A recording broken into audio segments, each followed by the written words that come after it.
love boot camp stories. I can't wait to get this one out there. At least once a month, I'll get drunk with the buddies on FaceTime and like a group FaceTime. We're like, bro, you remember that time? Yeah. Well, yeah, it's funny because like it's one of those things you can't experience it until you experience it. Like you can go on YouTube and watch it, but it's not the same. Like, Yeah. So yeah. All right. So yeah, we're talking about boot camp stories. Yeah. The military boot camp stories. And like I was what we were talking about earlier, there's no replicating it. There's no like way of knowing what it's like until you're there in person. Nah. And so yeah, Jevon here is going to tell some stories about being in the Marine Corps, which that's the funnest one to watch. Like even with Special Forces, it's not a lot of yelling. Like in Buds, there's yelling, but there's not like the Marine Corps just takes it to like this whole different, man. It's chaos from day one. So, can you just talk about? I'm curious to know like when you get on the bus. Yeah. So, I went to MCRD San Diego, and from guys that I've heard that went to the East Coast out in Parris Island, it's the same thing, but when you are at the airport, you're waiting at the USO lounge, and there's a drill instructor. He'll come in there, count off everybody for accountability, and file you up outside, and you get on the bus. And our first order was riding all the way to MCRD with our heads down. We weren't allowed to look out the window. Yeah.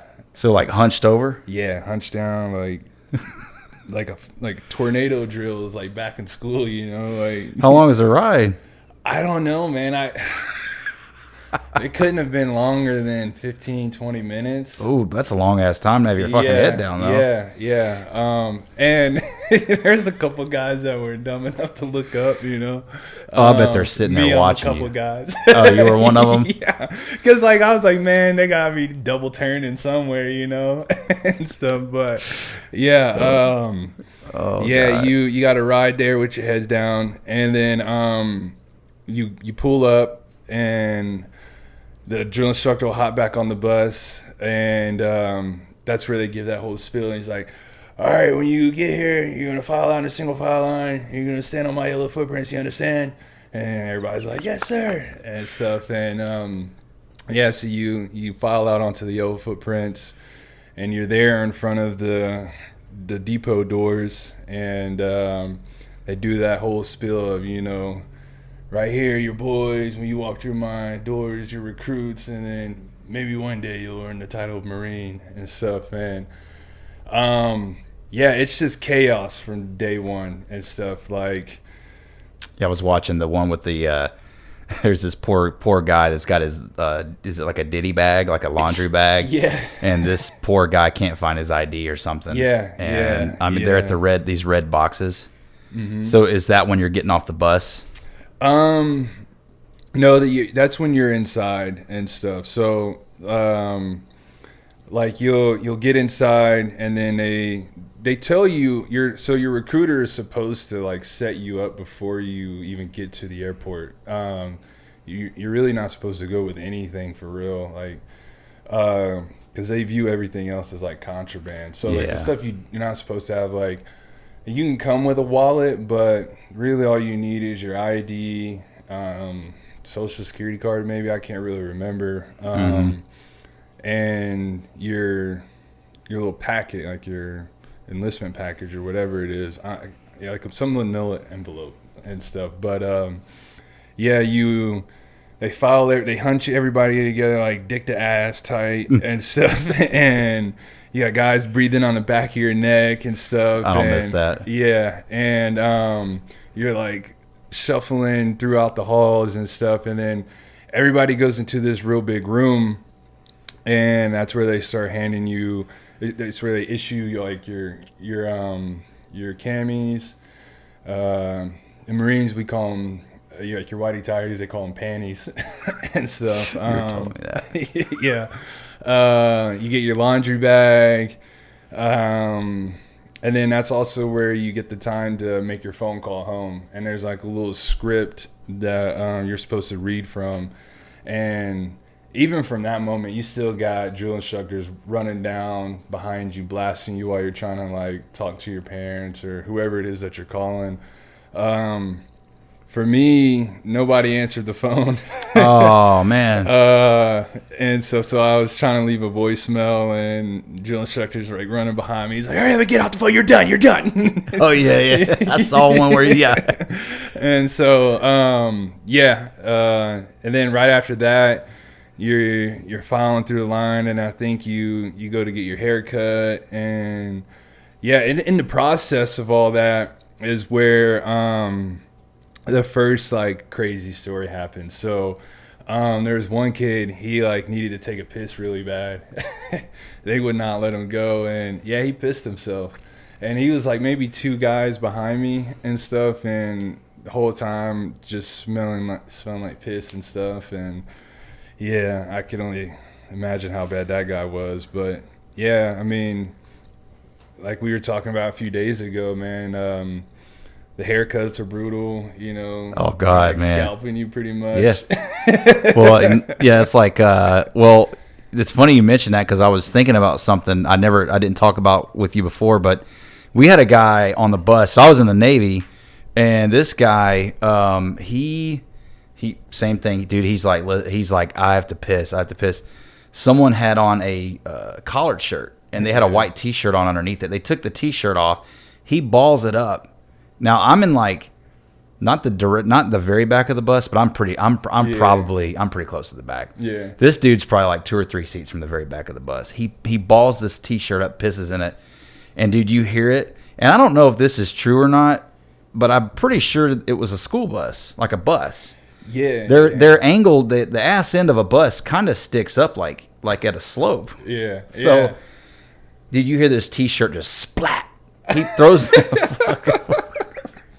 dude, and I remember looking at the floor, and I just see like beads of piss just running down the fucking front of the bus. Yeah. It gets all the way to the front, and one of the drill instructors gets up and goes absolutely fucking nuts, and they're like trying to figure out what it is.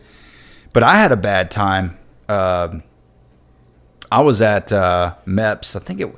All I remember is you had to go in and take your drug screen, and the urinals, the wall was like slanted, so they could see all of you. Yeah. And I remember if you couldn't pee, you had to walk in a circle, and you had to take a drink of water, walk. And I remember it was down to me and one other guy. And I'm telling, like, I'm in excruciating pain. Like, I can't piss though. My bladder was locked up like Fort Knox. It will not come out, bro. And I'm in there, and I remember it's me and one other guy, and these 2, I call them drill instructors. They were called RDCs in the Navy, but they come in, and I don't know what this guy next to me did. He's getting fucking, they just zoom in on him. Boom. They're just screaming. I mean, right there. This is all at MEPS? I can't remember if it was in Met. Like, if this was, you had to take the drug screen is what I remember. Yeah. And like I said, I mean, there was hundreds of us in there, because I remember we had to wait in this classroom for forever. I want to say it wasn't MEPS. It was the very early days of boot camp. Okay. Because you had your P days in the Navy where you had to get your shots and you had to get all that stuff cleared before they could get you, you know. So anyways, dude, as soon as they launched in on him, it was like release. And I'm just sitting there pissing and it was kind of comical, man. Like, I don't know. It was one of those things where I'm just like, people like I talk to now, they're like, you know, especially people that have never had any interest in joining the military, you tell them that stuff. Yeah. And they're like, that just makes me not want to do it more. And I'm like, I understand that, but at the same time, it's, man. And like I said, then our division was I think it was called like a push division. So it was from August 9th to October 1st. That was our boot camp. Yeah. So that was like 7 weeks. I can't. So Marine Corps boot camp, like, we obviously have the longest training regiment out of any of the branches, and you're there for 13 weeks. The first week is like receiving and NDOC and stuff. That's when we get like all of our shots, and your they're doing like your dental workup, and like some guys got their wisdom teeth taken out during that week. Damn. Funny as hell, man. Like, so, like, when you get your wisdom teeth taken out in boot camp, the dentist will tell you, you know, like, because whenever a drill instructor is like blasting us or talking to us, everything in the Marine Corps is, you know, loud and chaotic, of course, but the drill instructors, they want you to yell in your response and stuff, you know. Well, the dentist would tell the guys that got their wisdom teeth removed, don't yell, because then you'll create dry sockets. And so they had to like do this thing right here. Yeah, like, and it actually happened to my best friend, Tyler Hess, who's also my bunkmate in boot camp. We met in boot camp, but he was one of those guys that got his wisdom teeth taken out. And man, they blasted this dude so much. And I remember there was one night I was on fire watch, and this drill instructor came in. You don't see a clock in boot camp. You don't see a calendar and none of that. And I just knew it was late. It was nighttime. I'm standing, you know, I'm standing up at fire watch at the front door. And when drill instructor walks on deck, you have like this little script that you're supposed to memorize. Yep. You salute, you know, and I'm like in the middle of saying my little script or whatever, and he's like, "Shut the fuck up." He's like, "Where's your little fat-faced friend headset?" And I was like, and so in the Marine Corps, they strip you of your identity. Like there's no I, me, or any of that, or there's no you. It's this recruit, that recruit, or these recruits. And I just remember I'm like, "Sir, this recruit's fat-faced friend is in the rack sleep, sir." And he was like, "Go wake him up." Pretty fucking good, and dude. I stood there for a little bit, you know, because I'm like, "Are you serious?" You know? He's like, "Motherfucker, move!" And I was like, "All right, sir." So I like go behind the rack, and I'm like, "Yo, Hess, like, old boy wants to see you." Yeah. What'd you do now? Yeah, and man, they got this dude up, man, and it's sometime in the morning, early morning hours, sometime between midnight and like 4 a.m. It had to have been, and he's like whispering, blasting him. He's like, "What are you doing? What are you doing?" And then Hess is just, because he's got his wisdom teeth taken out. What was was he in trouble, or they just wanted to fuck with him? No, they just wanted to fuck with him. Okay. Yeah, because they knew me and him were tight and stuff, and they just liked fucking with us both and stuff. But yeah, man, that first week, man, the first week itself, it sucks in its own way, but mostly because like you don't get assigned your company and platoon that you're going to be in, so it's literally like you're in holding. Yeah, it's like 100 guys in like a giant ass squad bay, and we all get like flu shots around that time. You got to think, you got like random ass dudes all west of the Mississippi under one roof. You don't know like what another guy's living situation is. I got so sick, dude. Yeah, I got me too. so like, sick. Night sweats, you're shivering, and you're cold. You can't sleep. You're constipated. But somehow we all had shit stains in our panties. Oh, I'll tell you what. You realize real quick, like it's ridiculous, man. And like, it's so chaotic because you're still trying to adjust. Everything's high speed, low drag. They're counting you down and stuff. They're like, "You got 30 seconds to get your shit and get online now." And they can go from 30 to like 10 in like 2 seconds. Yeah. You know, they like skip numbers and shit. And you came in with life. You were like me. You came in from a rougher background, life experience. Yeah. So you understood. There was guys. So in Great Lakes, you know, this guy was from Stillville, Illinois, which was, I don't remember how far away. It was close. Yeah. This dude's in his rack. He's fucking inconsolable.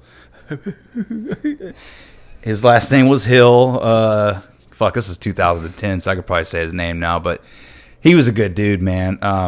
he was kind of that guy, we had he wore the BCG's birth control goggles. So one of those guys that just portholes is what we called them. What, portholes? Yeah. We called them BCG's. And birth control goggles. Yeah. Just ain't nobody no girl gonna come up to you. Oh, dude, them things are like fucking 1/4 thick.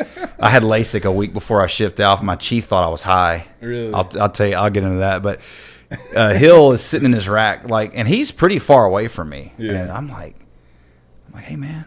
I walk over, I'm like, hey, bro, I'm kneeling down. He's on the bottom rack. I'm like, you all right? And he's like, he kind of got a Dear John already, but he didn't. And I'm 19. He's probably 18, 19. Yeah. And I'm like, well, listen, man, she's close.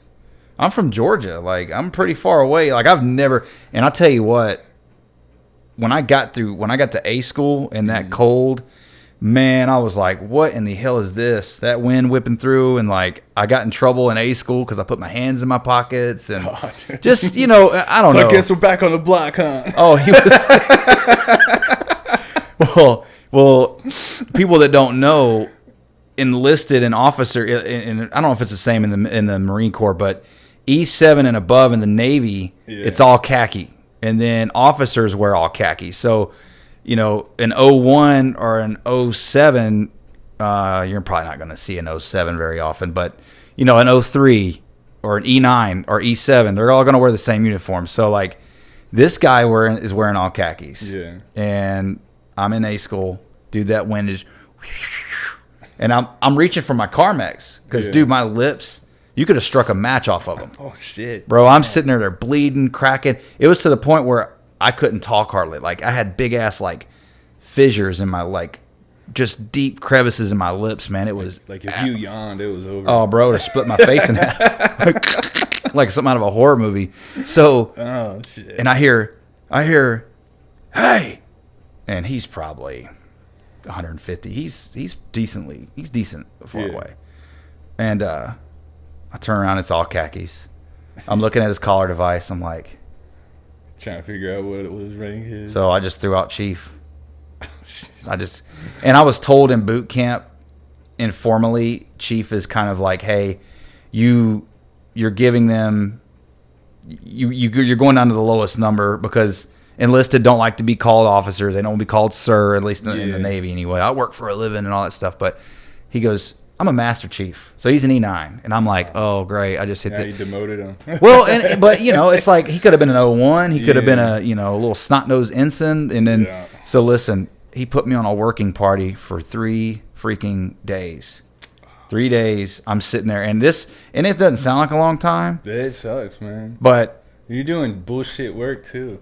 From the time I got off of duty, I had to go in, I had to muster up with a skeleton crew, and then they had me doing these big long ass hallways, and I was like, I thought I got through boot camp. I thought it was supposed to be easier now. You never make it. You never make it until, and then finally you sell your soul for 20 years, and it's like, I don't know. But yes, so going back to, I want to go back to the haircuts, man, because dude, I was telling you about this guy. I will say his name because he was Ricky Roy Sicken from Paducah, Kentucky. And this is early on. This is like right before in the compartment. This is before you get assigned rack mates. We're all just spread out. And dude, bro, he had a big ass tuft of hair along his ears, right? Yeah. And I mean, where that lady just with the hose thing, the clippers. And Chief Gutierrez at the time, Hispanic dude, mustache, funny guy. Which most drill instructors, they say shit, and I mean, man, it's funny. It's funny. Yeah, I don't know where they come up with this shit, man. And honestly, what makes it worse is they do it. You can't laugh. Yeah. Well, you can't laugh. Yeah. So it makes it 10 times funnier. Yeah. One time, one drill instructor said something fucking funny, and listen, he saw my face, and he goes like that, and I lost it. And I step out. I fall out of line to get smoked, and he's like, nah, Selleck, you're good, man. He goes, that was a fucking good one. And I'm like, yeah, petty officer, yes, it was. I was, but Ricky or Sicken was, he's to my left, and we're all on the toe line at attention. And I'm looking over, I'm like, damn. And it's a thin strip of hair just all around his ear right there. Yeah. And I'm like, dang, bro. Just they missed you. Then Chief Gutierrez comes by, and he's like, He's like, I want you to take your hands and I want you to pluck that shit out. And he does. God. He pulls it out. He's sitting there and he's like, he's just like pulling out these hairs, dude. That's and I mean, right there, and they weren't one little like strand. It was like clump, like little tiny, like, I mean, oh my God. I'm sitting there and I'm watching. I'm like, what is this? He's bleeding. Like, and it was a little while later, Chief comes back around. He's like, sicking. He's like, what the fuck? He's like, I didn't fucking expect you to actually do it. And he wound up being my bunk mate. And I tell you what, man, he was a reserve, and that guy was so out of shape that anytime, like, if I got in trouble or whatever, he would have to do my PT for me. He would get IT'd. Yeah. And that's what we call it too. IT. Yeah. We had a kid like that. Is it thundering? I don't know, man. It sounds like it. Okay. Anyways, sorry. But no, we had a guy. We had a guy like that too, who was we call them sloppy bodies or fat bodies or whatever. Fat bodies, soup sandwiches. Yep. But his name was Campos. I don't know where he was from, but he had like this. He's a little Hispanic dude. He had a high pitched voice. He was like, "Hi, sir." Like, so it was what he sounded like. But that dude, he actually ended up getting meritoriously promoted at graduation for good for him. Yeah, being a most improved. One of those guys. Yeah, but he deserved it though, man. But well, that's what the military. That's one of the benefits, I think, is because going in, man, like he couldn't do. I don't even know how he got there because he couldn't even do 3 pull-ups. Like bad. Yeah, he was bad. Well, the Marine Corps is rough too. Yeah, the PT's rough. And at my platoon, we had the smallest amount of guys with the most drill instructors, and they were all like E6s and above. We had kill hats. Yeah, well, we had at least 2 kill hats: Gunnery Sergeant Voigt and Staff Sergeant Dotson. Both those guys will stick their foot up your ass. You taste what they were walking on, dude. Oh my God. And our senior drill instructor, he was a gunnery sergeant, and our we had another drill instructor. I forget his name, but he was another gunnery sergeant, and then we had another staff sergeant Greg. That dude, I hated him at one point, man. But anyways, we had like 6, at one point 7 drill instructors, I felt like. But I know for a fact we had like 6. And we had 53 guys in our platoon and stuff in recruit training. But yeah, so you couldn't blink out of line, man. And yeah, everybody, you couldn't get away with nothing. But we were honor platoon. We had the best PT scores, the best drill scores, best knowledge scores and stuff. But yeah, man, that kid Campos, man, he oh God. I remember one time we were out at the rifle range, man, and when we'd be down in the pits, changing the targets and stuff, the drill instructors would sometimes walk by and they'd quiz you on military knowledge and stuff.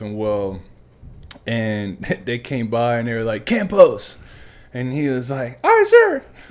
He's like, "What are the 3 types of leaves?" Because you got bereavement leave, convalescent leave, and terminal leave and stuff. And Campos is like, 3 types of leaves, aye, sir. Maple, oak, redwood. And the drill instructor was like, "Motherfucker, what?" He's like, "Go die." He sent it to the sand pits, and where I'm sitting there trying not to laugh. I'm like, oh, fuck. But Campos would do stupid shit like that because he's trying to get better, and like he I don't know, he liked getting his shit pushed in, man. And you think he answered the question wrong on purpose? Yeah, because he was a smart dude and stuff. He's a little psychopath. Like, he had his general orders memorized before he ever got to boot camp and stuff. He was a smart dude, man. But yeah, they fucked with that man every day, dude. He couldn't even get back to the line after brushing his teeth in the morning. Like, white shit's still out of his mouth. They're like, campus, quarter deck. He's like, oh, sure. Getting his shit pushed in, dude. Like, still in his drawers, man. And yeah, it's crazy and stuff. But yeah, then we had that same day we were down at the rifle pits. There's another kid. His name's Brandon Littlepage. He's actually from Indiana too. Shout out Brandon Littlepage, man. But that dude, I love you, but he was an ugly motherfucker. Like, he had something wrong with his jaw where it like sat crooked or something, man. And I remember we were down there at the rifle pits, and one of the drill instructors walks by, and they're like eyeballs. And they're like looking at his name tag, and he's like, Littlepage. And he's like, and when they say eyeballs, you're supposed to say open, sir. And so he's like, open, sir. And he's like, who the fuck made your jaw like that? And he's like, God did, sir. Best answer you can come up with. And I'm trying not to laugh, and drill instructor thought it was funny too, because he ducks his cover, and he's like, very well, carry on. So he just goes back to doing what he's supposed to do. Well, they have to like change their their uniforms, because they're just drenched from screaming. Oh man, sweating like a motherfucker. There's a science behind how they use their diaphragm to yell. Really? Versus, yeah, there was a something on YouTube I was watching where the drill instructors have to go to a course, and they have to learn how to yell from their I mean, they still lose their voice and shit, obviously, but it's just funny to hear like kind of that, you know, human side of them talking about like what their goals are and because everything they're doing it's calculated. Yeah, I mean, and I remember them telling us that, man, is like, they're like, this shit might not make sense now, but everything has a purpose. Everything. I miss, man. I'll tell you what. There was a day where it all clicked for me. You know, it wasn't until like damn near the end. But well, think about it, man. You've got these guys, like you said, from all over the United States. Well, in your case, in the Navy, I think there used to be a boot camp in Florida, Pensacola, maybe. I'm not sure. But when you bring guys, I mean, I had guys I'm from South Georgia. We had guys from California. We had guys from Texas. We had, dude, probably 60% of my division was from Texas. Yeah. But anyways, you know, they come from all different walks of life. Mm-hmm. Some of them have been pampered. Some of them grew up under the bridge. You know, everything in between. So how do you streamline that, and how do you get them to a point where you're psychologically trying to give them a clean slate of, hey, this is how the military does things, and you only got 8 weeks. So in your case, you know, you only have 13 weeks or however long. That's not a long time. No. So it makes sense. I will say, I don't know, man. I don't know, but they're good at what it sticks with you, because I mean, you know, boot camp is really not a long. It feels long. And then you get out and you're like, damn, that was a year ago. Yeah, I like you said, it does stick with you, because there was names, faces. Yeah, and just like the mannerisms too. Like I'm literally like a day out of boot camp, man, and like we've already graduated and stuff, and so like I remember my mom and my siblings, you know, came out for graduation and stuff, and this is like the day after graduation. We're like in the hotel, still out in San Diego, and we went to McDonald's, and so because like I was just craving like normal food, you know, and I'm standing in McDonald's line at Parade Rest, like just institutionalized, like high and tight, you know. And my mom's like, "Why are you standing like that?" I'm like, "Oh, my bad." Yeah, it's funny too, because you know, my mom had like got one room for us all. Like her and my sister slept in one bed, and me and my younger brother slept in one bed. But we woke up that morning, and she was like, "Hey, what does tight to the right mean?" And I was like, "How do you know about that?" She was like, "You were screaming it in your sleep last night." And I was fuck. I was like, "What?" Yeah, freaking anytime like we'd be like, say coming back from chow, like they take you to the pissers and shitters and stuff, and they have you line up against the bulkhead and stuff, and they're like, tight to the right, and well, I was a squad leader, you know, so like me and the other 3 squad leaders and the guide are just running down the line, like trying to get everybody pressed up against the wall. We're like, tight to the right, you know. And so I was like, that's probably where it's from. Like, I don't remember the dream, but yeah.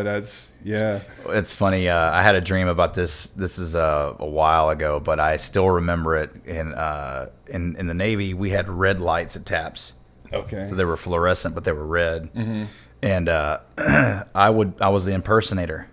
Okay. I was always any training environment I get in, I do impersonations, and I wind up getting found out.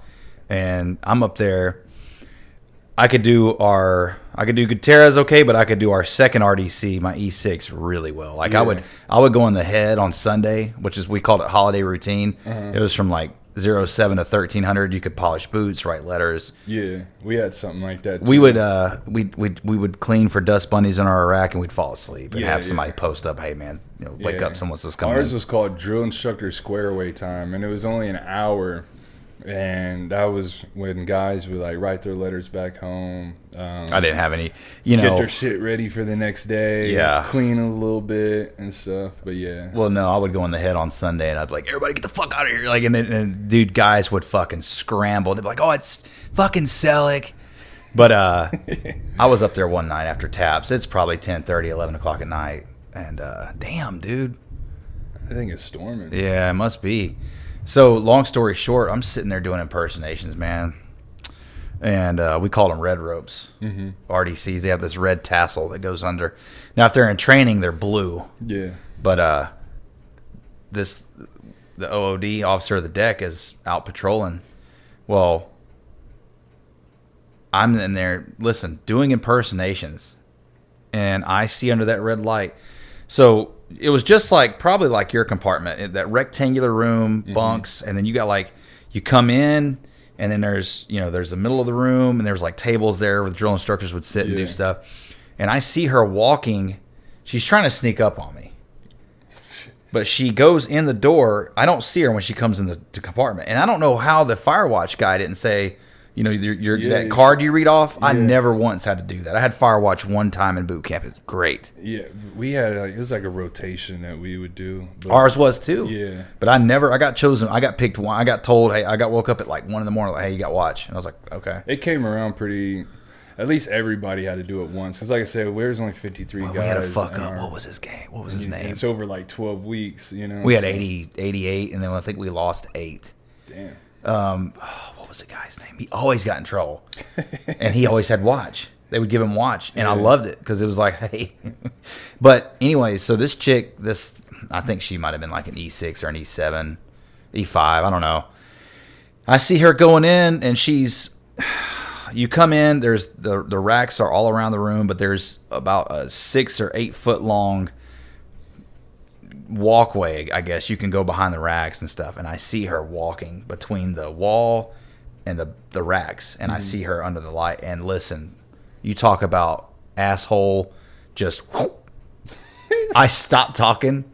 People are laughing. People are cutting up. Yeah. I run to my rack, dude. And I'm 19 years old. I'm a grown ass man, and I roll over. I get under my blanket, and I'm just sitting there, heart just.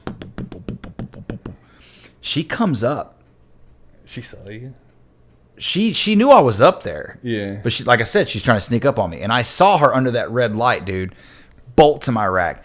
It was like a scene from a movie when the serial killer, like when someone's hiding and the serial killer comes right around the corner and they're gone. Yeah. And like just seconds before, if they were still there, the serial killer would have got them.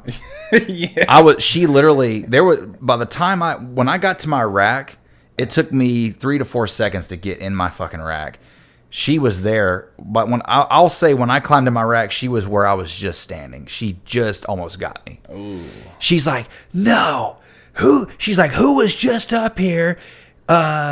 Whatever she said. She's like, I want to find out now, and I'm not leaving until nobody. I will say this: 80 motherfuckers in that room. Not one person said it was me. I see. Ain't that solid? Yeah, and that's the shit you miss the most when you get out too, is the brotherhood and the camaraderie. Now there were some guys I hated. Yeah, but but you still. I get what you're saying. You still, you put it on the line for them and stuff. Because we had a couple guys like that too, man. And Did you have informants? Oh fuck yeah, dude. Okay. Fuck yeah, man. And like, it was so I was like one of those guys, like the story you were just saying. So during that drill instructor square away time, I would like fuck with guys and shit. And anytime a drill instructor or anybody that wasn't a recruit would like come into the squad bay, whoever sees them first As to attention on deck. Yeah. And well, guys would be in the rack just riding their girls and stuff, and I would just be like, attention on deck. Motherfuckers drop. Oh, you're one of them. Oh, I hated that shit. We had a guy. Everybody be locked up, and there's nobody there, and they're like, Davis, fuck you, man. Well, and then like you keep doing it, and then one day they don't, and you're for real, and you're like, oh. So fortunately, you know, that we never had that happen, but because we always popped up when we heard attention on deck and stuff, but we did have some informants, man. So I had to be an informant one time, and I hated it. I got put on this working party, and it was me and another squad leader and like one guy from each of our squads. And we had to go to this other platoon that was I think in like third phase, or I can't remember if they were in a phase ahead of us or a phase behind us, but they were at Chow, and you would get these little like name tapes that you had to iron on to your laundry bags, you know. Well, I had this kid named Mackie.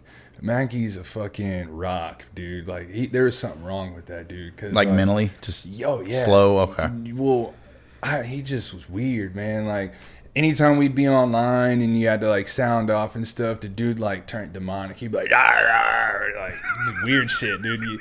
He grunt like single syllable grunts and shit, man. Like he was an odd motherfucker. And well, God, yeah, he was in my working party, and we're in this other platoon squad bay, and the drill instructor's in the duty hut, and he tells us what we need to do. He's like, I need you guys to iron on these name tapes onto my guys' bags before they get back from chow. We're like, good to go. And he goes back into the duty hut, and Mackie. Yeah, so Mackie's doing the ironing. I'm coming behind them, checking them, making sure they're squared and centered. And I'm hanging them back up on the racks and shit. And well, I'm like, I see one and it's upside down. I'm like, fucking hey, dude. So I like set it off to the side. I get to the next one, it's upside down too.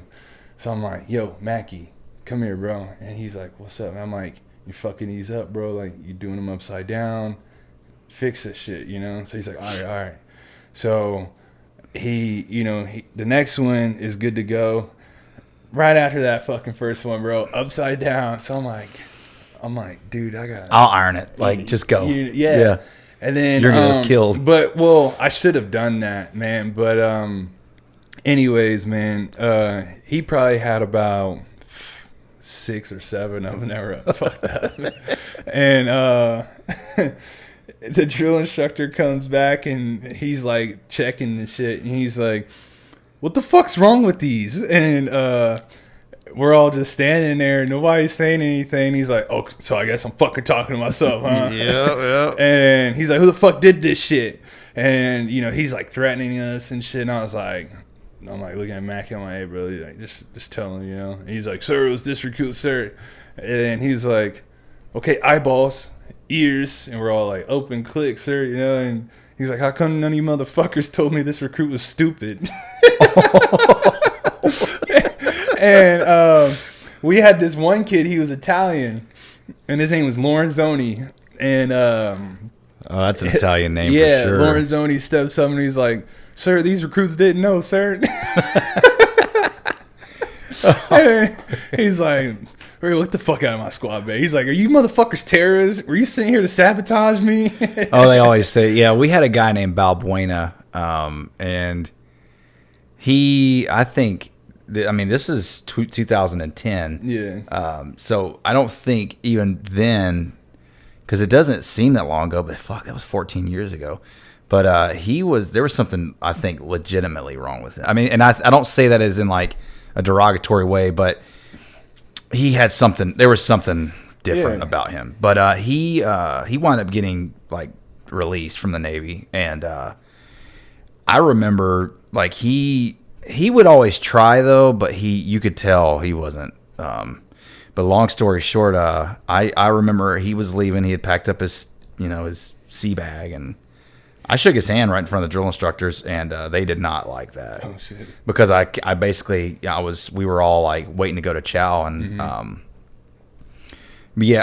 was kind of the compartment like counselor liaison guy. Like it wasn't a formal like yeoman or anything. It was just I would go around and But I'll tell you what, man. Like growing up in foster care, being an orphan. I didn't have a girlfriend to write. I didn't have anything going on. Well, I all these guys were bogged down. Yeah. Their mom, they're worried about their kid or their families, and I was just like, I got a story for you too about writing home after this. Yeah, but no, Balbuena, he even Chief Gutierrez laid off of him about a week. And when the drill instructor is not fucking with you, I think that's when it's like, okay, I need to start. Cause they either don't know about you yet, because I feel like everybody has that. Every platoon has that gray man that like flies under the radar. Like we had. They knew he was fucking up, and at first he was like, "Fucking Balbuena, fucking like." Yeah. And then it got to the point where he would make a mistake, and the chief would just. I think they had already decided like, hey, we're going to process this guy out. We're going to discharge him because. Man, see, that's another thing about the Marine Corps.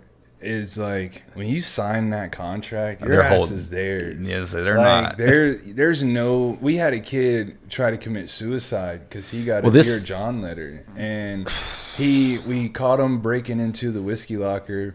And the whiskey locker is like where we like keep all of our cleaning supplies and shit like that. Mm-hmm. And occasionally that's where some guys would go and like. If you had personal beefs with another guy, you wrap your skivvy shirts around your hands and stuff because every night before we hit the racks, drill instructors would come through and like check your hands and stuff and make sure you don't have like bruises and scrapes and stuff on you. So we'd wrap our hands up and guys would go in there and duke it out, and you'd have one guy standing on the outside and wait until the commotion dies down or a knock on the inside of the door, and we'd let him out and stuff. But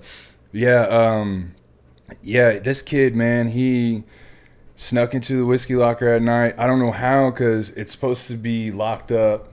And, he was drinking bleach, man. And, I feel for anybody that has, that goes through that. I went through it, after the Marine Corps and stuff, and even sometime during my enlistment. But, in boot camp, man, it's just like I kind of felt bad for him a little bit because in that moment I knew he needed his brothers there. You know what I'm saying? But everybody is just so high stressed and already pissed the fuck off.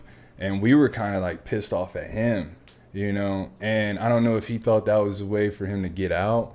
But no, man, in the Marine Corps, we have this thing called MRP. It's called Medical Rehabilitation Platoon. And so, like, if you get hurt, like you break a bone or you have one of those, like, episodes like what he had, they'll send you to MRP, wait for you to, like, get over whatever it is you're going through or whatever happened to you. And you'll pick back up with another platoon during that, like in that. So it's like a rollback. Yeah, kind of. But you don't leave, man. You're there and stuff. You either get out by being medically separated, you finish your contract, or you go AWOL or UA.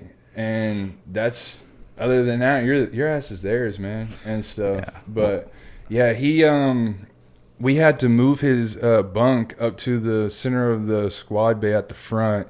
And me and the other 3 squad leaders, we would all take turns. One of us would be at the foot of his rack, and the other would be at the head of his rack. And he was on suicide watch. I was gonna say, it sounds like it. Everywhere he went, we had to go watch him take a shit, take a piss, like everywhere, man. And I just remember, like, it made me mad too because you value your sleep in boot camp. Oh God, yeah. And I just remember like missing out on my sleep, watching this kid, you know what I'm saying? And yeah, it, like I said, you know, like I wish I could have been more help to him, but in that moment, dude, well, I mean, you also have to take care, like you said, it's a part of you're at work. Yeah. Still, you're living at work. Yeah. And that concept alone, being 33 now, dude. Listen, man, I'm not old, but it's also like I'm at that point where I'm not 19 anymore. No, yeah. I'm not gonna sit here and, you know, go back and or I could imagine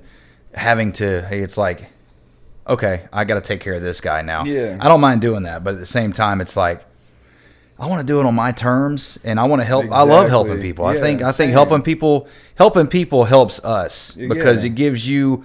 It shows you firsthand that you have value, right? You know, you're helping someone else, and that shows, hey, I either know more than you, or I'm doing something that you're trying to get better at something, and I can help you because there's things that I absolutely suck at that I struggle with, and I can tell when someone helps me. When I ask someone for help, they take that a certain way, and they're like, okay, I you know.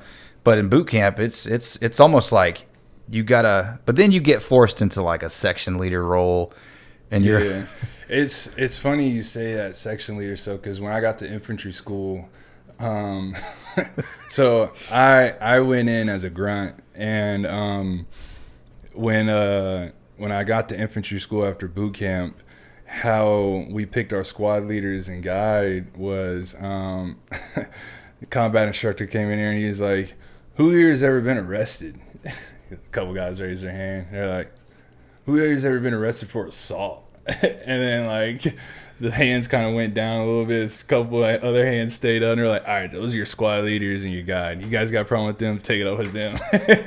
And like it worked, man. You know, like because you know, like you join the world's finest fighting force, and the last thing you want to be doing is like getting into a scuffle with your peer. You know what I'm saying? And so, yeah, and we never had that. Like, I mean, we would wrestle and shit, but nobody ever really got into fights and shit. I almost got in a fight with one guy, and it was funny. His last name was Sacklad, Saklad.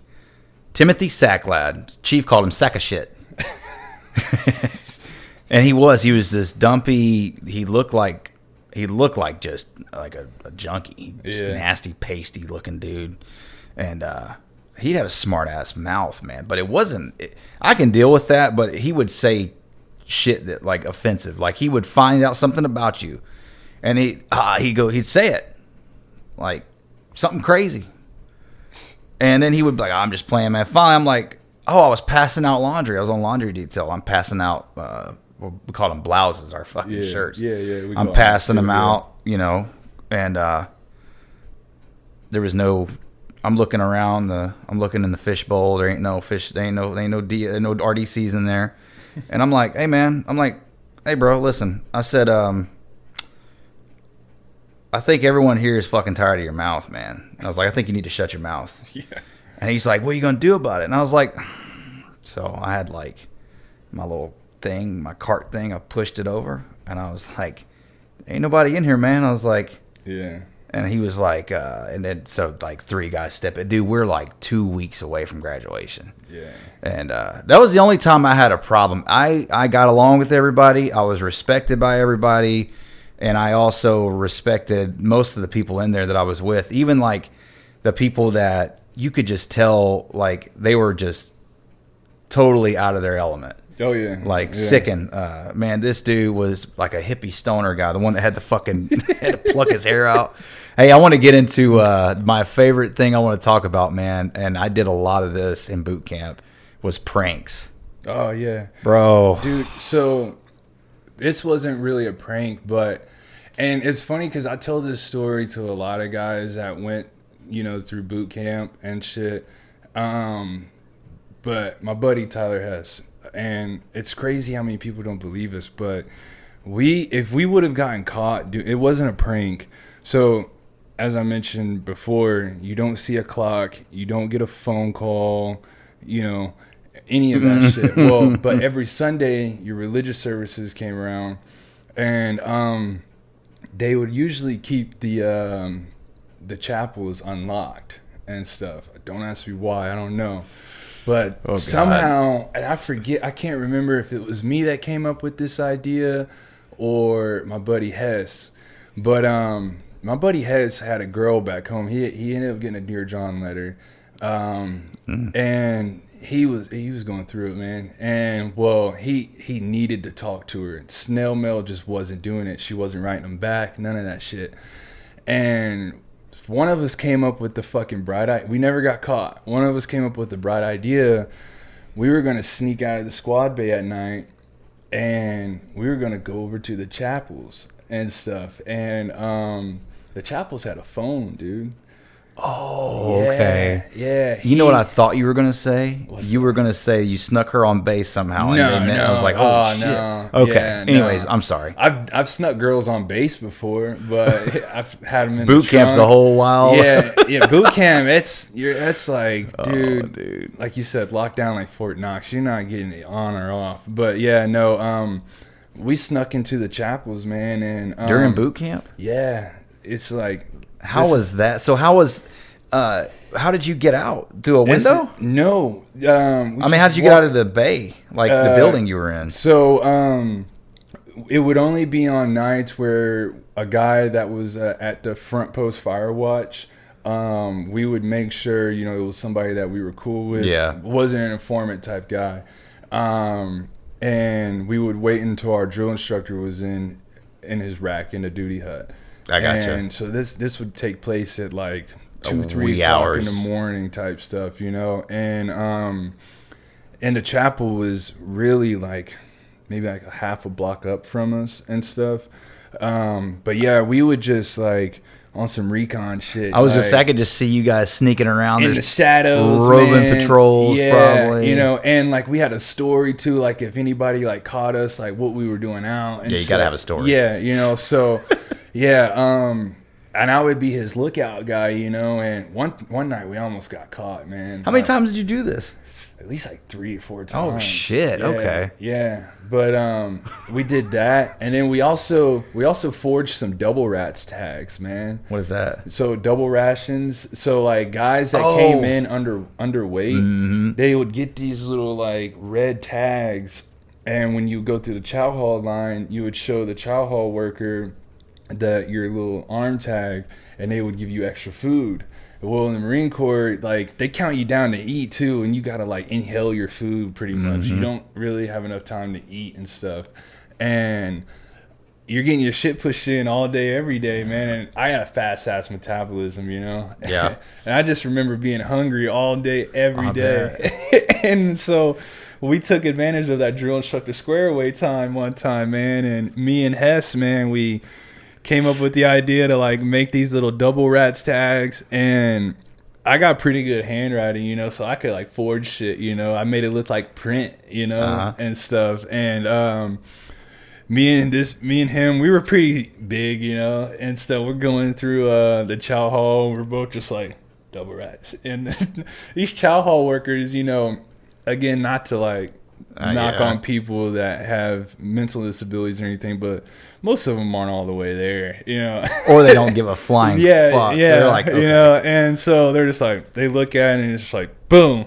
And, well, eventually a couple other guys caught on to that too. And it started off with us two. And then I think it got up to like maybe 10 of us all had it. God. And, in the Marine Corps, squad leaders, we eat last. And so while everybody else is in line, we're standing off to the side, making sure everybody's like tight, filed and shit like that. And I would see guys, with these double rat tags, and I didn't make them for them, and their handwriting looks like shit. Oh, you're like, bro, you're gonna get us caught. Well, so Staff Sergeant Dotson, our kill hat, he was EOD before he became a drill instructor. And if that says anything, that tells you that motherfucker has crazy attention to detail. Oh, he has to. Yeah, because he's out in the field looking for IEDs and all that other stuff, man. Yep. Well, he was like walking up and down the line, And the thing that you had to do with the double rats is there's like a little clear sleeve that you would slide it into. Well, we wouldn't slide ours in. Me and Hess wouldn't slide ours in until we got into the doors, and like we're right up at the chow hall line. Like damn near as soon as we grab our tray, we like slide it in real quick. This motherfucker had his double rats tag in well outside of the chow hall, still standing in line. Fucking Staff Sergeant Dodson walks by and doubles back, and he's like, looks and he's like, where the fuck did you get this? And I'm sitting there right in front of it, and I'm like, I got mine in my pocket. You know? So I'm like, don't fucking say shit, dude. Nope. And I think there was like 2 or 3 of them, you know, because he ended up going through and checking everybody else's double rats tag. And yeah, he caught like 2 or 3 of them and stuff. And oh, dude, they got fucked up bad. Oh, I bet. Oh, man. But you know what? Sometimes, like you said, man, you got to roll the dice because it was fun while it lasted. I'll tell you that, man. I was getting 2 hot dogs and shit. Oh, like. Yeah. We had a lady. She had been there for forever. She would yell out whatever, not like in a boot camp. She was an older black lady. She'd say, you want salad? Or I'd say, you know, salad. She'd go, salad! Like she would yell it. And she'd go, chicken sandwich! And I was just like... And one day I kind of I'm fucking around. It just seemed like the drill instructors weren't really on our shit that day. Come to find out, we had gas chamber that day. We had a whole bunch of shit. So they're just trying to. I could tell. You could always tell when a big event was coming up in boot camp because you could feel the energy was different. Mm-hmm. But anyways, easy morning. Get on the tow line. It wasn't bad. It wasn't a bad morning. And but anyways, I come in there. I think it was lunchtime, and I'm just fucking around, and I yell it back, and all of a sudden I just feel my collar, and I'm like getting pulled back, and it was my fucking RDC, and he's like, "You think that shit's funny, huh?" He's like, "You think it's fucking funny to sit here and fucking?" I was like, "He's like, yeah, we're just having a good time, huh? We're just having a good time, huh, Selleck?" And I was like, "No, dude." He told me, he's like, "You can eat your food, leaning rest." And eat it with one hand, and I was like, "Yeah, nah, I'm good." Like there was times where I would even, and I immaturity, quick temper, the way I was brought up, those 3 things together. But he's sitting at his desk, dude. I couldn't growing up, I had a mouth on me too, man, and I had a lot of people in my family telling me that I wouldn't make it in boot camp because of my inability to be disciplined and stuff, but those guys generally thrive. Like you're a section leader. I listen, I had no extra duty assignment at all. I was just one of the recruits. But no, man, it's funny you talk about that chow hall incident because something like that happened to me. Well, when we would go to the chow hall, they had this ice cream machine in there, man. Ooh. But nobody ever got ice cream. Of course not. But nobody ever said we couldn't get ice cream either. Okay. Yeah. So I remember the night before, I'm in the rack telling my buddy Hess, I'm like, I'm gonna get some fucking ice cream tomorrow, dude. And every day we would get a cookie, like this little soft chocolate chip cookie and shit. And a lot of us would they had like this big ass tub of like peanut butter packets. And we would we'd just grab a handful of those, shove a bunch of them in our pockets, and snack on them at night too. And well, anyways, I had a fucking handful of peanut butter, and I had my chocolate chip cookie, and I go and grab a cup, and I go over to the fucking ice cream machine, and I fill that fucker up. Whole time head's on a swivel, man. Nobody's saying anything. I'm thinking nobody sees me. And I get all the way back to the fucking table with the other squad leaders and the guide, and I'm like breaking down my chocolate chip cookie, squirting my peanut butter packets in there. Oh, you were making a sundae, bro. You were. You thought you're like, hey. Yeah, man. I was like, dude, this is. You already committed, so might as well. Yeah, and I go to grab my spoon. And as soon as I fucking put spoon to ice cream, I hear in like my left ear, he's like, 0. What does that mean? So when they say 0, you freeze. Oh, okay. Like, don't fucking move. And I'm sitting there, I was like, freeze. And he's like whispering in my ear, and he's like, who the fuck said we can get ice cream? And I was like, nobody told this recruit he can get ice cream, sir. And he's like, so we just do what the fuck we want, huh? And I was like, no, sir. He's like, no, I guess we do. Good, okay. And he's like, spoon online now. And I like had to get my spoon ready and stuff. And he's like, when I tell you to go, you're gonna eat that shit as fast as you can. Oh no! And I was like, "Aye, sir." And he's like, "Go!" And I'm like, just shoving it, eating it as fast as I can, like brain freeze and everything. And like, they would blast you sometimes while you're eating, and well, you're not supposed to talk with food in your mouth, so you got to stomp your feet to like respond. And he's like, faster. And I'm like stomping my foot. And he's like, is it good? And I'm like still chewing, and I'm like stomping. He's like, good, go get more. And I was like, okay. So I go and get more, come back, and he's like, spoon online now. It makes me do it all over again. Bro, I ate like 2 full cups of ice cream, man. Oh. And he tells my drill instructor, and we get back to the squad bay. We go to the pissers and shitters. We're supposed to get online. He's like, Davis, quarter deck. And I was like, fuck. Stomach's all full and shit, you know? And he's like, so I guess we just do what the fuck we want, huh? And I was like, no, sir. He's like, push. And I was like, fuck. And like, I think, like, if I'm remembering correctly, one of the IT things like that they weren't allowed to do was burpees. But their way of getting around that was 8-count bodybuilders. Say that again. Did you do 8-count bodybuilders? No. It's a burpee, but the only difference is you open and close your legs for one of the... this is what they did. Their way around that was they would tell you push-ups, and you would get down into the push-up position. But as soon as you hit the deck, they'd call out jumping jacks. And so you got to jump back up and do a jumping jack. And as soon as you'd be midair, and they'd be like, push-ups. And so that's how they got... Yeah, so why couldn't you do a burpee? I don't know. I don't know, but they never called out burpees or what.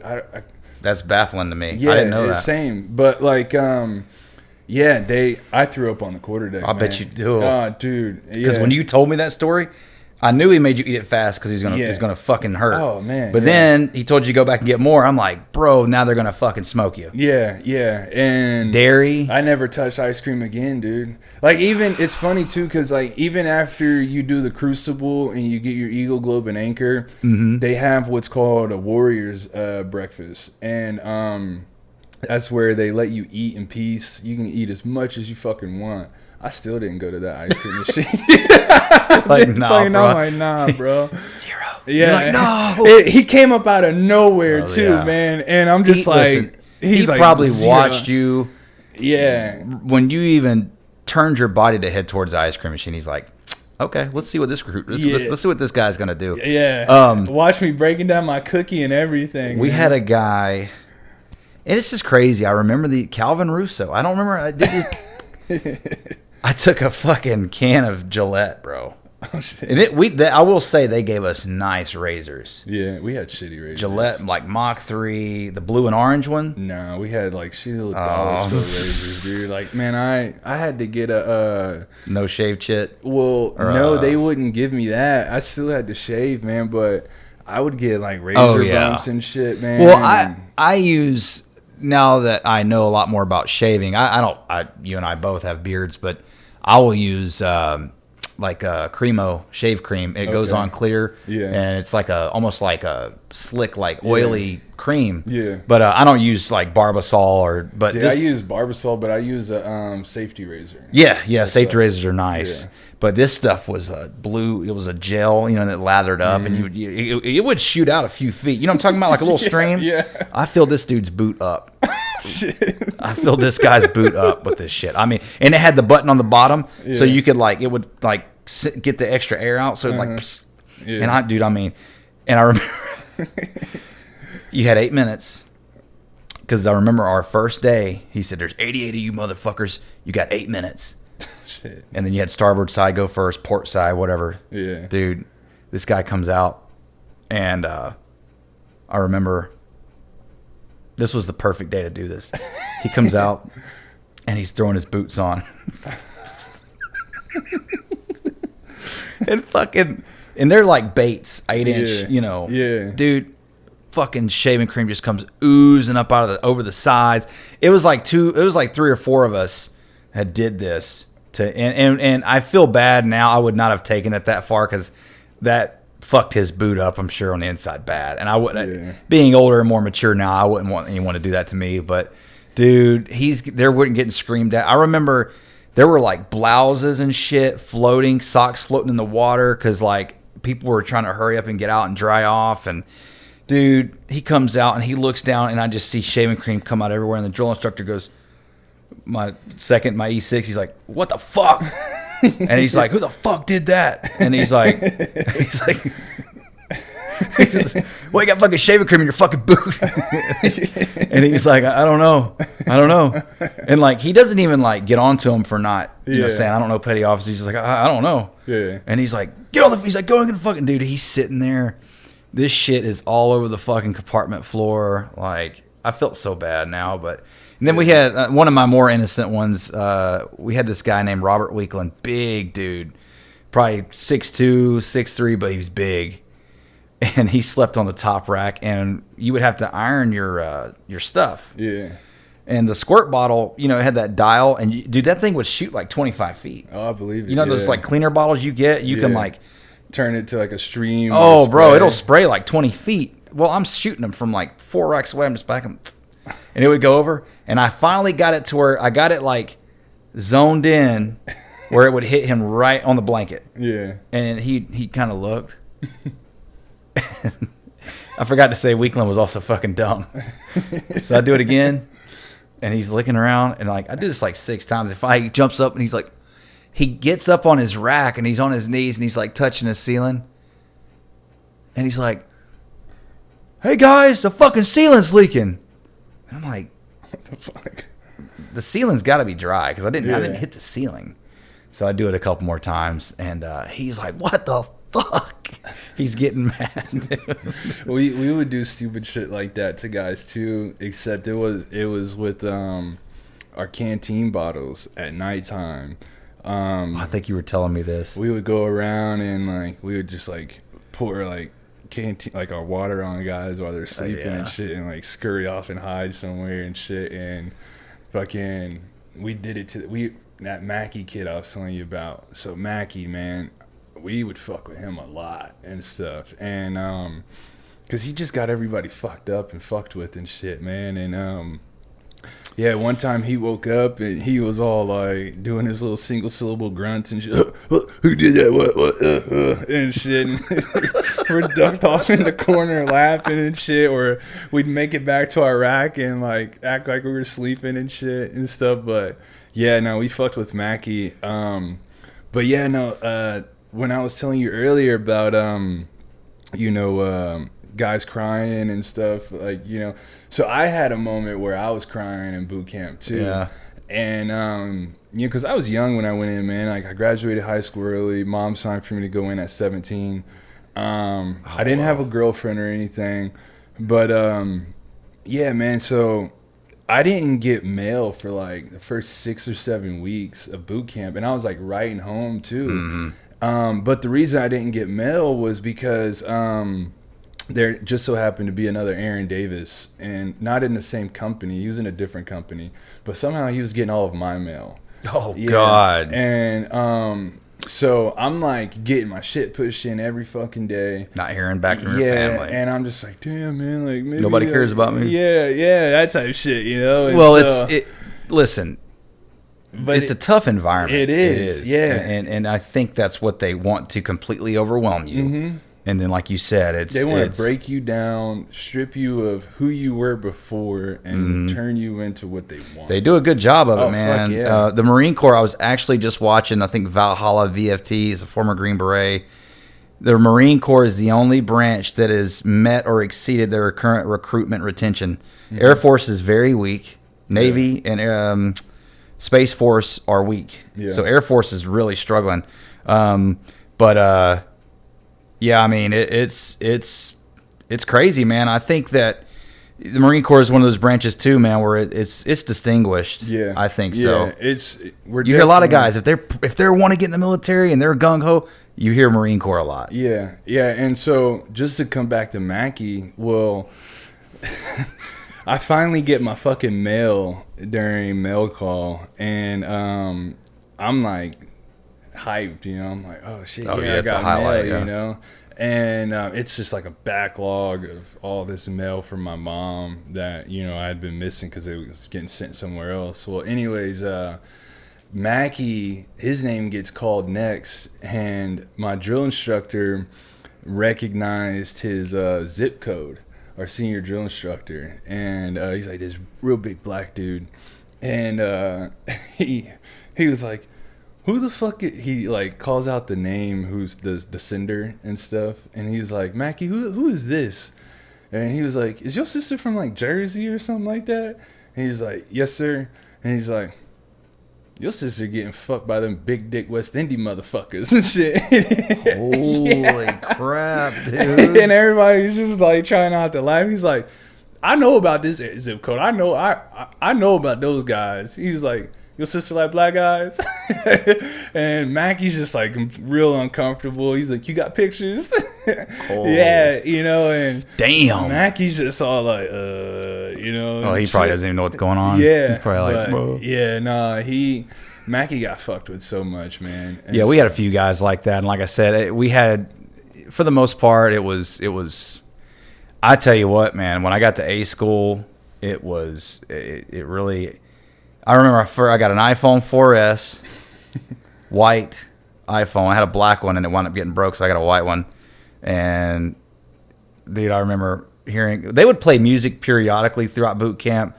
But I remember like finally hearing something I wanted to hear after 2 months. I was like, oh my god, being in a car again. Did you feel weird when you got back in a vehicle? It was weird because we walked everywhere. Yeah, walked. Yeah, I can't remember, man. Yeah, it's been a while. I felt weird when I first got like my off-base liberty. So, story about that, man. This is funny. I don't know if I've told you this one, but I had in infantry school, I got a funny nickname. I was called Droopy Dick Davis. Yeah, and the story behind that was we had our first off-base libo, and me and a gang of guys, we went to Deja Vu, the strip club Deja Vu, because it was one of those over-under strip clubs. You got to be 18 to get in, and like 21 or over to get like to drink and shit. Well, I think I turned 18 in infantry school, and well, anyways, we go there, and I'm like macking on this little fucking blonde-haired girl, talking to her and shit, and fucking I get her number and shit, and the next off-base libo, I meet up with her, bump uglies and shit. Probably like 2 weeks later, man, we're out in the field. I'm like doing the funky chicken, bro. I'm like, no. So I go talk to the corpsman. I'm like, oh my god. I'm like, yo, doc, man, like something ain't right, bro. And he was like, oh man, you probably just got a UTI from out here rolling in the dirt. You haven't showered in days, man. Like you'll be all right. He's like, if you still no urinary tract infection. He's like, if you're still hurting when we get back to the rear, just come see me at my office. I'm like, all right, good to go. I'm still hurting when we get back from the field, man. And he's gotta like punch my bore with this long dry ass fucking Q-tip, man. Worst fucking pain I've ever fucking felt. And yeah, it fucking hurt. And he's gotta punch my bore. That's what he said, dude. I remember sitting on the fucking thing. So he had me piss in a cup. And I'm thinking that's all I needed to do. And he's like, all right. He's like, stand up and drop him. I'm like, for what? What do we gotta do? And I'm thinking he's like gonna like do a little physical exam, make sure there's no bumps and shit, And he pulls out this little long, like probably like a foot long fucking Q-tip, and out of the drawer, he's like, I gotta punch your bore. And I'm like, what? And he's like, Yeah, and he like goes and grabs my shaft, and I was like, "You ain't gonna use no lube or nothing, bro?" He's like, "Nah, I need like The culture." Yeah, and I was like, "All right." He's like, "Try not to move, bro." I fucking jerked back. He's like, "We gotta do it again," and I was like, "No, dude." Anyways, we did all that. Oh my god. I tested positive for chlamydia, and a few days later, we're back out in the field doing like range movements and shit. And fucking, I see like a huddle of our combat instructors, and I'll never forget his name. His name is Staff Sergeant Linneman. Funny ass motherfucker. He always had a big ass fat thing of dip in his mouth. And he'd be like, "Droopy Dick Davis." And I'm like, this is the first time I'm hearing it. And the fucking doc told him about it. I know, man. I'm sitting there. I'm sitting there thinking about this while you're talking. And I'm like, I hear it again. He's like, "I know you hear me talking to you, motherfucker." And I was like, "I said I'm sorry." So I come running over there, and he's like, "You out there fucking with the wildlife?" And I was like, you know, all of them. Yeah, oh, man. Come on, yeah. chlamydia is so common. Yeah. Now, if you just like gonorrhea, syphilis, Yeah. which you would have been dripping. Yeah, and so he's like, he calls me Droopy Dick Davis, you know, and he gives me a little pep talk. And he's like, "Wear your fucking helmet before you go into battle. Good to go." And I was like, "I said, sorry."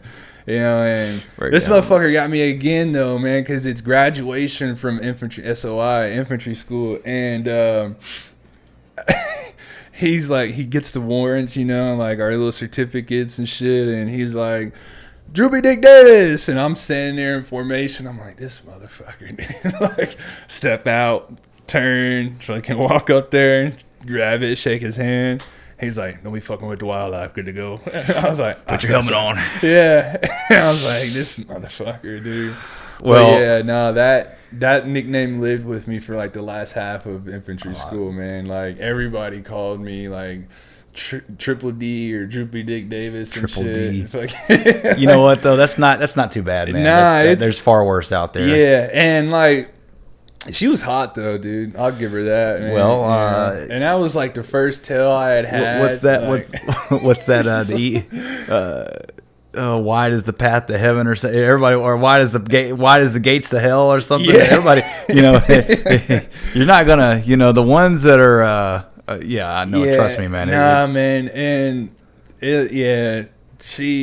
she was cool and stuff, and well, and usually in men, from what I've read, I had to take a sex education thing in college, and it can wreak havoc on women. So if she doesn't know, it can give them like cervical cancer and all kinds of stuff. Men, generally, it won't do anything to you. It's dormant and shit. It can be dormant. It can be asymptomatic. With you, luckily, you had symptoms, but yeah, it's still funny though. Yeah, no, hell yeah, fuck yeah. I mean, looking back on it, you know, like, I can laugh and, you know, share that story with people and, you know, not feel any judgment or anything. But yeah, man, it's fun. Speaking of like more STD shit and stuff, this was in boot camp.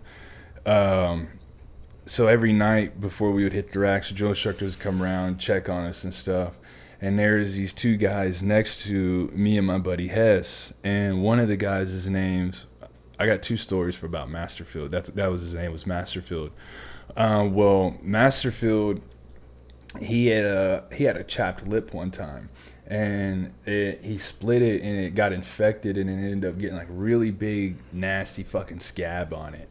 And well, this night the drill instructor's walking down the line, and he examines Masterfield and keeps it moving, and then he stops and he comes back and he's like, he got knife hands in his face, and he's like, "You been eating ass in my squad bay?"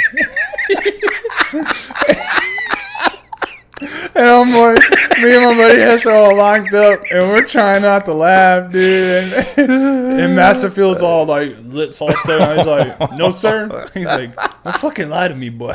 He's lie to me, boy. He's like, "Go to fucking medical." Oh, yeah, get that shit looked at. Yeah, oh. And well, the second story about Masterfield, man, is so when we would go to hit the showers at night, man, they would like count us down to like take off each article of clothing. You know, they'd be like, "Blouse off the body, do it now." and then like they count you down like real fast from 10 seconds. And if you didn't have your blouse off by the time it was supposed to be off, you got to put it back on. And that they would fuck with us. Everything's a game. Yeah. And well, this one night we finally fucking made it down to our whitey tidies, man. And he's like, panties off the body, do it now. And well, it's Hess, me, Masterfield, and then Masterfield's bunkmate. And fucking me and Masterfield are side by side. Well, usually what everybody did was they just drop draws, kind of like kick him out and hold him up. Well, we drop draws and they're whitey tidies, bro. Well, out the corner of my eye, I just see like brown shit in fucking Masterfield's draws. And so fucking we're all like holding our like fucking whitey tidies out in front of us, you know, so the drill instructor can see that everybody's fucking got their fucking underwear off. And I'm talking to Hess out the right corner of my mouth. I'm like, yo, Hess. I'm like, this motherfucker Mansfield got doo-doo stains in his jaws. And Hess like looks over and he's like, and I start to giggle too. And the drill instructor, he's like up at the head of the squad base, standing up on some foot lockers so you can see over everybody. And he's like, something funny, bitch. And I was like, and I'm trying not to laugh, dude, because we're like near the back, you know. And I know he's talking to me, and he's like, okay, we're just gonna stand here all night with our dicks out until Davis decides to tell me what's so fucking funny. And so I'm like, Masterfield, bro, tell him you got doo-doo stains in your drawers, bro. And he's like, what? No. I was like, bro, you tell him, dude. And so Masterfield steps out, fucking swinging dick, and he's like, Recruit Davis is laughing at this recruit because this recruit has doo-doo stains in his drawers, sir. And it's fucking, he ducks his head and you can see his shoulders like laughing and shit. Yeah. He's like, get the fuck in the shower right now. Yeah, go wash it. Oh, dude, that was probably one of the funniest fucking moments I've ever had. And that's something I still talk about to this day with my buddy Hess and shit, man. And going through that stuff. Yeah, it fucking like, it's like a core memory, man, because like they're fucking whitey tidies and we bent down and it's just like out the corner of my eye I just see fucking dark ass skid marks, dude, and I'm just like, what the fuck? Yeah, I remember dude? seeing.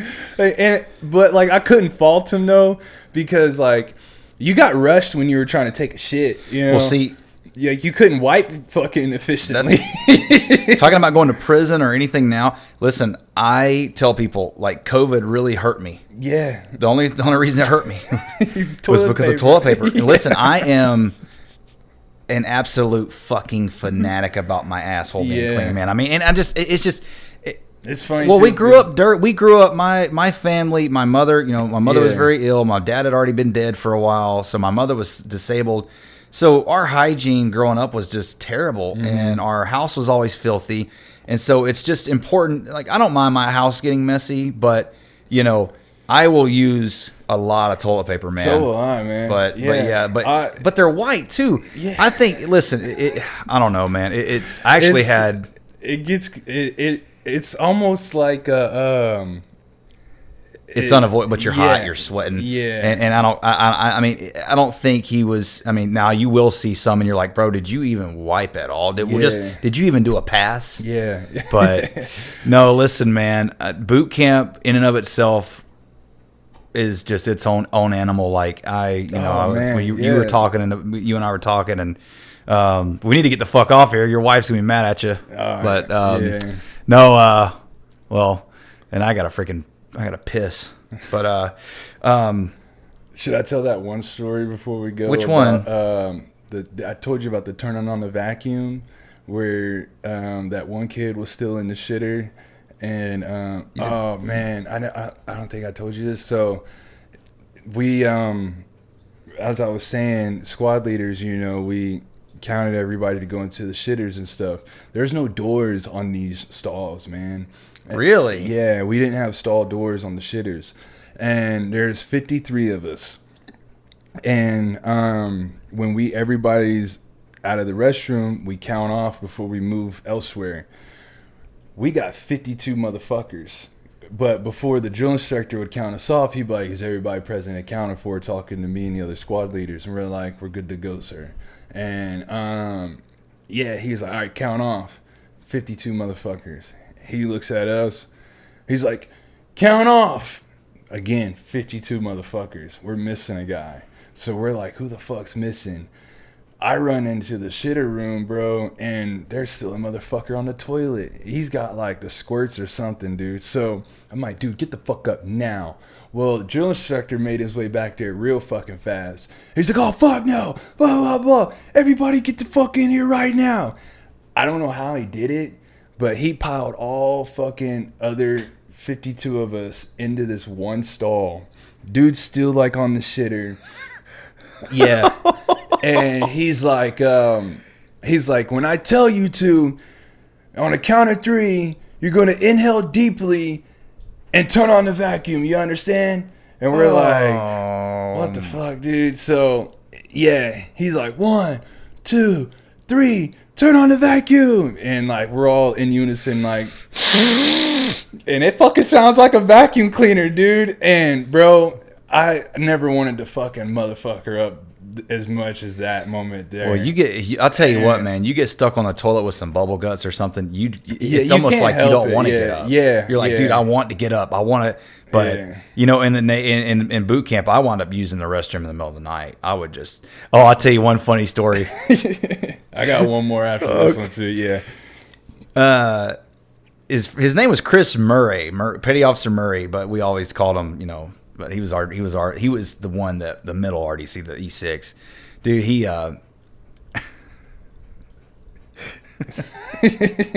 so you know, you don't sit in chair, you know, we sat on the floor and we, you know, guys would lean back and they'd put their hands on the floor. Yeah. And Murray comes in there one day, he's like, how many of you motherfuckers jack off in here? Don't fucking lie. He's like fucking nutting all over the fucking floor, fucking dripping down the side of the toilet. And we tried, man, but I didn't. We tried. Listen, to this day, that's the longest hiatus I've ever taken from. Dude, we tried, but I think it was that peanut butter shot that we got. Nobody could get it up. I didn't have a sex drive. Nobody could get it. I didn't have a sex Neither drive. did us, and we would get pictures sent from home. Nobody. I mean, I was like, I'm not stressed. I'm not scared. I don't. Yeah. Anyways, his point with that was, guys had their hands on the floor. He's like, yeah, you put your hands on the floor, you touch your fucking mouth. And he's like, now he goes, you remember Sack Lad, the guy I was telling you about that almost got in a fight with? He goes, now you got Sack Lad's fucking nut in your mouth. And dude, we're just sitting there and I'm like, okay, you could have said like piss, you know, because like people, because, you know, in a urinal, it drips on the floor, and then guys are in their boots, they're walking it, and they're tracking it everywhere. Even though it's dirty motherfuckers in dude, boot camp, bro, dude. Some bro. dirty motherfuckers. You could see. Did anybody ever get pink eye in boot camp? Yeah. Oh yeah, bad. I never seen oozing like fucking swollen boogers and shit. Like, well, I had a nighttime routine after taps. I would wait about an hour or so, and I would go in there, and we had some really good. You know, I would just do throughout the day. I would just do hand sanitizer, Chief's aftershave, or whatever they called it. Yeah. But you know, I always tried to make sure my face and my hands. Like, I've never really been a big person. I pick my nose, but even then, I mean, I'm not touching my face a lot. And the boot camp was probably a big reason behind that. But no, you said you had another story. Yeah. So before we get off here, God, I got two, but I need to figure out which one's funnier to tell. So tell both of them. Okay, all right. God damn, man. So one is we had a command, like I think it was a commanding officer drill inspection, or final drill inspection is what it was. And before the CO would come by and do your inspection or whatever, so like you're standing at like parade rest with your rifle. And when a drill instructor walks by, you get to a position of attention, you do inspection arms, and you're not supposed to speak while you're at inspection arms until they take the rifle away from you. And they're asking you questions and shit. Well, the drill instructors would walk by and kind of quiz you before the CO would come and do it, so like you wouldn't fuck up or get anything wrong. Yeah, yep. Well, anyways, there's a kid in my squad, I forget his name, but I would go through and I would like check everybody's like shit and make sure the ribbons were 1/8 inch centered above the left breast pocket, all that stuff, Yep. you know. And I'm thinking everybody's good to go, you know. I'm sitting there, and he's probably like 2 ranks behind me, and we're all sitting there, and kid comes up, the drill instructor comes up, he locks up, does his inspection arms, takes the rifle, and he's like, "What's your rifle serial number?" And he's like, "Sir, this recruit's rifle." And he's like, "Shut the fuck up." And he looks down at me, and I see him out the corner of my eye, and he walks down, and he's looking at me, he's like, "Eyeballs, Davis." And I was like, "Open, sir." And he's like, "Ears." And I was like, "Click, sir." And I'm like looking at him, he's like, "Why the fuck didn't you tell me this motherfucker's breath stank?" I was like, Is that why he's like, yeah, he's like, "Shut the fuck." He's like, "Seriously," he's like, "Smells like he ate a doodle sandwich and didn't even get his bread." And I'm trying not to laugh, and he's like, "Motherfucker got wolf breath. He almost bit my fucking face off." we had a guy that had medicated toothpaste. Oh shit, that was the thing. It was it almost looked like the tube was like chrome. The Really? tube, Yeah. and it was I forgot the guy's name. He was a gray man. He was a good dude, but man, fuck, Foul ass breath. dude. It was that pungent, nasty. Just I can't almost like fucking like manure, like like it wasn't like a oh my god like halitosis. It was like literally like halitosis, man. And I remember Brian Amadis was my Liberty buddy. And Amadis was one of those guys, foreign. I don't remember where he was from. He had a real thick accent. Like, but he would talk like he kind of talked with his jaw clenched shut. And he was like, "Hey man," he's like, "Your breath," "Your breath fucking stinks." And I was like, and this dude, the poor guy, his first name was Anthony. I don't remember his last name for some reason because in the military you would be more likely to remember their last name. Yeah. But he's like, "Dude, I got halitosis. I can't do anything about it." And he's like, "I brush my teeth twice a day." I'm, God, dude, how do you get through life with that? Well, they gave him this toothpaste and it knocked that shit out. Really? This silver, it was like a medicated toothpaste he had to use. But yeah, I mean, you could smell him in the area, like in the compartment, bro. Like you be sitting there talking, like I could be facing you and he'd be fucking 30 feet to behind me, dude. And I'd be like, "Yep, old boy's around." Like you're like, "Yep, here he is." Can you imagine turning the vacuum on with him, dude? Oh, like he's just like, "All right, he's gonna exhale," and you're gonna. You'd be like, "Oh, dude, it's fun." You know, I tell people all the time, it's like, I love it. It's the funniest place you're not allowed to laugh. Yeah, it's a good dude. That's great. That's genius. I would do it all over again if I had those guys with me, because like that's what made it fun. You know what I mean? Well, and like just I would fart on the chow line after dinner, and I remember this guy across from me, Jared Elrod, because he was from Georgia as well, and you'd see veins. Just he's trying not to laugh. He's sitting there at attention, and I mean, when I tell you these farts were like guttural, dude, like the nastiest ones, and the instructor would completely ignore him. I think they just like were expecting us to like have gas, but dude, it was a great time, but that last story I got. Is so I had to march a little small detail down to medical one time, and I remember it was one of my kill hats, and it was Staff Sergeant Greg, the guy that I told you in the beginning that I hated at one point. We're cool now. We're friends on Facebook and shit. Oh, that's funny. But anyways, he's like, "Eyeballs, Davis, ears." He's like, "What kind of music you like?" And I'm like, "This recruit likes R&B, hip hop." He's like, "R&B? You like R. Kelly?" I was like, "Yes, sir." And he's like, "Why did he pick him out of fucking everybody else?" He was like, "You ever heard I Believe I Can Fly?" And I was like, "Yes, sir." He's like, "I want you to sing Lefty Righty Leo and I Believe I Can Fly. Good to go?" And I was like, "Aye, sir." He's like, "Okay, let me see." And I'm sitting there, I was like, lefty right, lefty right, lefty righty low. You know? Okay. But like in boot camp, man, you're not allowed to sing fucking cadences. That I didn't know that. That's a drill instructor thing. When you're marching, you got to be in step, and you're just left, right, left, right. Well, This motherfucker set me up. Cause like we're walking down to the fucking medical, and I got this little group of 4 guys with me, and he's like sitting there like behind us, like hands on his hips, like looking at me, and we have to turn left, and I go to fucking hit that note, and as I'm marching and I'm getting away from him, he's like, louder! And I'm like, lefty, righty, low, column left! And we go to turn, and there's like a gang of fucking drill instructors. And man, when they were on me like flies on shit, dude, they fucked me up. I had heat blisters on my hands, man, because they had me on the ground. And dude, like, he's just sitting back there I'm laughing. like doing push-ups, and I'm looking down the street at my fucking drill, and he was like, then he walks off, and I was like, "You motherfucker, dude!" Like, God, they really fucking piled on you. I didn't guys, have man. to. I didn't have a reason to go to medical other than to take those guys there. I had a fucking reason when I left, man, because like I had to get bandages on my hand and shit and stuff, and like we were doing drills shortly after that, and I remember like not having my bandages on, and one of the drill instructors is like, fuck you doing, rubbing it raw up in this motherfucker? And I was like, no, sir.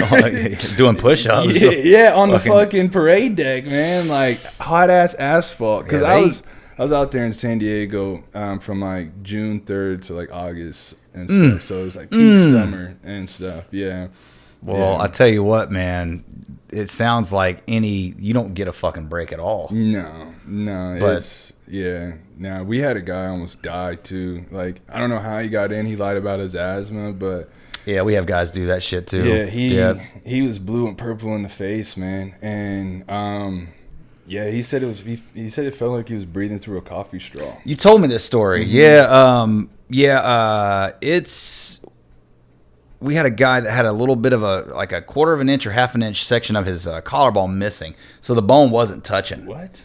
Well, he was in, and I think he was like a legacy sailor. So his grandfather, all in service. And this kid, when they came and got him, his last name was Griffin. Mm-hmm. When they came and got him, they discharged him around the spot. They said, you can't, like, they got his x-rays back, which I'm like, how did you not get his x-rays at MEPS or whatever it was? Yeah. I don't know, but they pulled him out, and listen, that he literally was like, no, please, no. And it made me, we were all sitting there like, oh, this shit's going to suck. Yeah. Like P-Days. And to watch that guy get kicked out and he wanted to be there. I mean, he wanted, you could tell it meant everything to him. And I was like, damn, you know what? I don't think it's going to be that bad. Cause it's voluntary. I wasn't drafted, Yeah. But anyways, well, listen, man, that was freaking funny. Yeah. That was, I think that's the most I've laughed on the podcast yet. And it's still, it's those. I don't think I could grow old with dementia or Alzheimer's, man. You're gonna remember that shit. Those days. Well, I'll tell you what. Yeah, God damn, man. It's it's one of those, like you said, it's one of those places where it's like everything's just like, you're like, okay, I got to get through this training.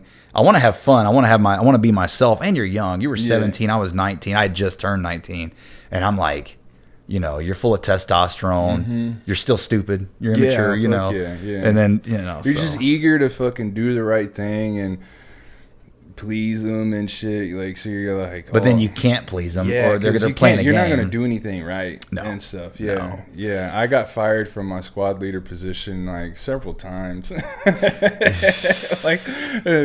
I still ended up graduating as a squad leader. I got meritoriously promoted because I went in as a private and I got promoted to PFC for being a squad leader. But I think throughout that 12 weeks, I got fired like 4 times from being a squad leader. Brought back, fired again, brought back. Yep. Yeah. But I loved it, man. Like I said, if I had those same guys, at least a handful of the same guys that made it fun and worthwhile, I'd do it again for sure. Yeah, I think I'd have to contemplate on it, but maybe, I don't know. Yeah, it was great. I still remember it to this day. And A school sucked, the fleet sucked, but boot camp, it was almost like the fleet did suck, man. I got sent to the NJP capital of the Marine Corps and stuff. It was, I don't know if you ever heard of Marine Barracks Washington 8th and I. Mm-mm. it's like honor guard shit, but it's nothing but a bunch of junior Marines and fucking brass out there. Like, that doesn't sound like a good combination.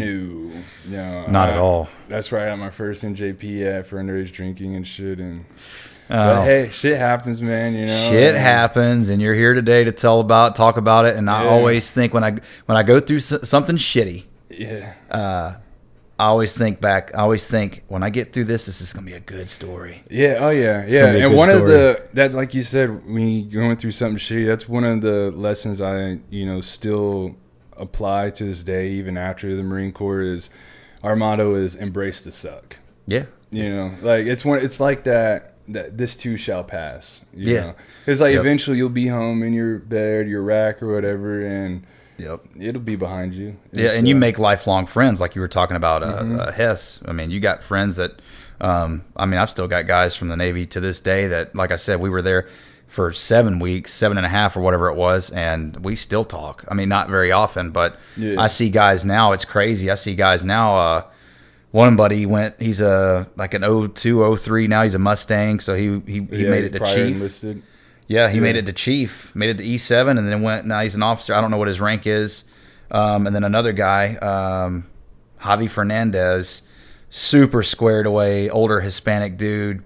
I think he's a senior chief, E8 now. I got a couple guys that are still in, and one of them's he's a drill instructor. He's black belt in fucking McMap now. He does jiu-jitsu and shit, and squared away guy. Yeah, man. He's I always knew he was going to be a careerist and stuff. Oh yeah, there are those guys where you're like, yeah, he's going to be one day. He's going to be doing that guy's job now too. I think he's. I'm which sure. Is crazy because like the grunt field, it's hard to pick up. Yeah, man. Our cutting scores are so high and. Well, and but then again too, if you fall in the right place at the right time. You got guys that are getting out. They're doing their first enlistment. They're getting out E5s and then coming right back in E6, and then they're putting on E7 in 8 years. It's like, damn, they're just blowing it up. I would have picked up corporal right before I got out. Like I said, I got that NJP and I got busted down. Good old alcohol, man.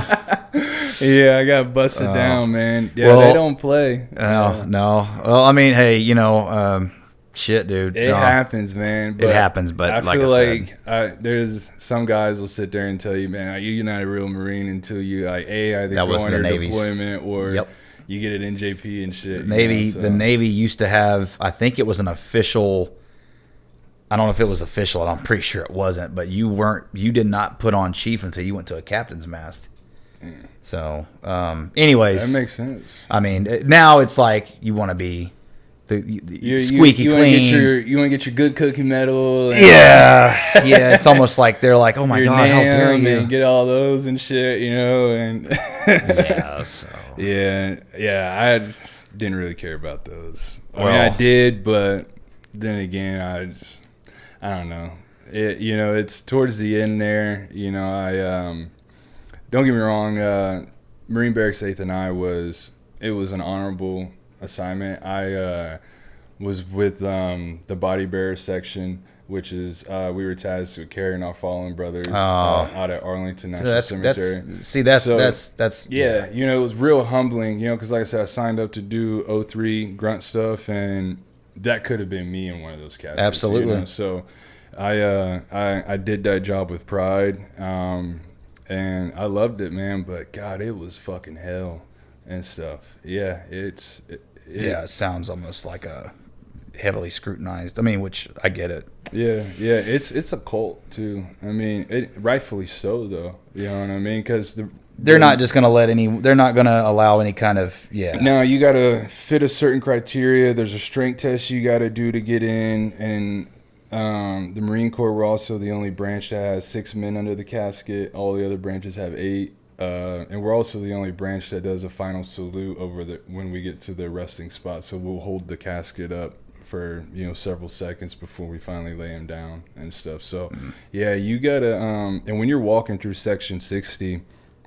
which is the biggest section in Arlington, which is the KIA section, it's a long ass walk from either the hearse or I just got back from Arlington. I just got back I think in July, and man, went to the tomb, and yeah, my 6-year-old thought the tomb guard was a robot. It was a female. Really? Soldier, yeah. And it was 107 degree heat index that day. The bearing that you have to have. Oh, listen, man, it gave me chills. I was just sitting there in like the silence. Just, it was, I don't know. I wish my kids were a little older when I took them because it was so hot, and then we had to, you had to go out there, and but I tell you what, man, it really, like you said, it really comes back full circle and makes you think, okay, absolutely. I'm going to do this. I'm going to do this with pride. I'm going to do this with everything I got, because if that was me in that casket, or if, my loved one is here, I want to be presented. Because you got the family members of that fallen Marine walking right beside you, and the last thing you want to do is appear to be weak, or their loved one's casket is too heavy for you to carry. Yeah, exactly. Because imagine the burden that they're carrying and stuff. So yeah, it's bearing is everything. And I mean, I applaud those guys that do that job still to this day, because it's not easy. No, it's not easy. No, because generally in most jobs, you get in, you do your first hard trainings, and then you start getting do your workup for whatever career. Most even in the civilian side of things, like in the office setting, Larry that's been in the office for 27 years ain't going to be doing a lot of the bitch work. Exactly. An E8 is not going to be doing what an E3 is going to be doing, and I get that. But there's guys that are in those heavily regimented, strict roles for an extended period of time, and it's like, dang. It takes a toll on you for sure. But like I said, I love it, man. And well, thank you for your service. I don't think I told you that. You did a lot more than I did. Not really, man. Not really. Hey, bro, I was a damage controlman on a ship, and I was like, I got to get out of here. Yeah, not really. Yeah. Well, listen, guys, we're going to wrap it up. I think we've been going for probably an hour and a half. And I knew that was going to happen, though. Yeah. I knew it was going to happen. So, well, listen, I'm glad we finally got to do this. Absolutely. Because our schedules are always off. But, yeah. Thank you guys for watching. Oh, man. That was good. Dude, you had me. Shut up, bitch.